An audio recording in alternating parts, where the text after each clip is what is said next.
Hi, hello, good morning, ಶುಭೋದಯ. ಇವತ್ತಿನ ನುಡಿಮುತ್ತು ಏನಪ್ಪಾ ಅಂತ ಅಂದ್ರೆ, ನಾವು ನಮ್ಮ ಪೂರ್ವ ಜನ್ಮದ ಸುಕೃತ ಫಲ ಏನಿದೆ ಅದನ್ನ ನಮ್ಮನ್ನ ಕಾಪಾಡೇ ಕಾಪಾಡುತ್ತೆ ಅಂತ ಹೇಳ್ತಾ ಹೋಗ್ತಾರೆ.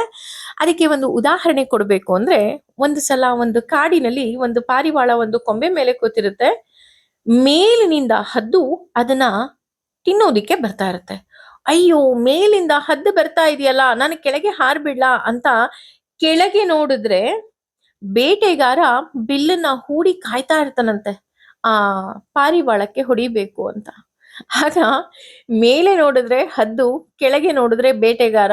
ಇನ್ನು ನನ್ನ ಕತೆ ಮುಗೀತು, ಇನ್ನು ನಾನು ಯಾವ ಕಡೆನೂ ತಪ್ಪಿಸ್ಕೊಳ್ಳೋದಿಕ್ಕೆ ಸಾಧ್ಯನೇ ಇಲ್ಲ ಅಂತ ಅದು ಯೋಚನೆ ಮಾಡ್ಬೇಕಾದ್ರೆ ಅದರ ಪೂರ್ವ ಜನ್ಮದ ಸುಕೃತ ಫಲ ಅನ್ನೋ ಹಾಗೆ ಅದಕ್ಕೆ ಭಗವಂತನ ನೆನಪಾಗತ್ತೆ. ಭಗವಂತ, ನೀನೇ ಕೊಟ್ಟ ಜೀವ, ನೀನೇ ನನ್ನನ್ನ ರಕ್ಷಣೆ ಮಾಡಬೇಕು ಅಂತ ಒಮ್ಮೆ ಭಗವಂತನ ಬಳಿ ನಿಷ್ಕಾಮವಾಗಿ ಅದು ಬೇಡ್ಕೊಳ್ತಂತೆ. ಅದರ ಬೇಡಿಕೆ ತಥಾಸ್ತು ಅಂತ ಭಗವಂತ ಹೇಳಿದ ಹಾಗೆ ಆ ಬೇಟೆಗಾರನಿಗೆ ಒಂದು ಹಾವು ಕಚ್ಚುತ್ತೆ. ಹಾವು ಕಚ್ಚಿದ ತಕ್ಷಣ ಬೇಟೆಗಾರ ಬೀಳ್ತಾನೆ.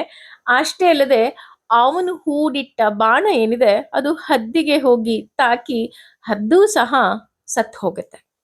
ಅಂದ್ರೆ ಇಲ್ಲಿ ಇಬ್ಬರೂ ಸಹ ಆ ಪಾರಿವಾಳವನ್ನ ಕೊಲ್ಲಬೇಕು ಅಂತ ಕಾಯ್ತಾ ಇದ್ದರೂ ಸಹ ಅದರ ಸುಕೃತ ಫಲ ಹಾಗೂ ಭಗವಂತನ ಆಶೀರ್ವಾದದಿಂದ ಆ ಪಾರಿವಾಳ ಉಳಿಯುತ್ತೆ. ಹಾಗೂ ಆ ಪಾರಿವಾಳ ಅನ್ನತ್ತಂತೆ, ಕಾಪಾಡೋ ನೀನೇ ನನ್ನ ಜೊತೆ ಇರ್ಬೇಕಾದ್ರೆ ಕಾಡೋ ಎಷ್ಟೇ ಶಕ್ತಿಗಳು ಬಂದ್ರೂ ಎದುರಿಸೋದಿಕ್ಕೆ ನಾನು ಸಿದ್ಧ ಅಂತ.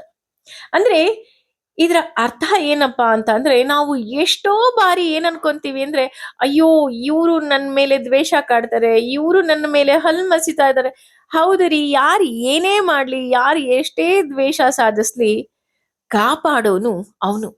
ಹಾಗಾಗಿ ನಾವು ಯಾವುದೇ ಕೆಲಸ ಮಾಡಿದರೂ ಸಹ ಸರ್ವಂ ಶ್ರೀ ಕೃಷ್ಣಾರ್ಪಣಮಸ್ತು, ಭಗವಂತ ನೀನಿದೆಯಾ ಅಲ್ವಾ, ನೀನೇ ಎಲ್ಲವನ್ನ ನೋಡ್ಕೋ ಅಂತ ಹೇಳಿ ಭಗವಂತನಿಗೆ ಬಿಟ್ಬಿಡ್ಬೇಕು.